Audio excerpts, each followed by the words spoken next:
आणि ठाणे शहराला पाणीपुरवठा करणाऱ्या पिसे बंधारा येथून टेमघर जलशुद्धीकरण केंद्राकडे पाणी वाहून आणणारी 1000 मिलीमीटर व्यासाची जलवाहिनी ही कल्याण फाटा येथे महानगर गॅसच्या कामामुळे शनिवारी सकाळी नादुरुस्त झाली होती.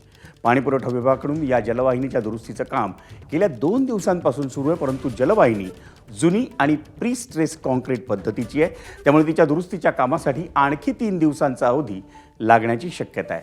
त्यामुळे ठाणे शहराला होणारा पाणीपुरवठा हा कमी झाला असून या परिस्थितीत ठाणे शहरामध्ये 3 दिवसांसाठी 30% पाणी कपात करण्यात येणार आहे.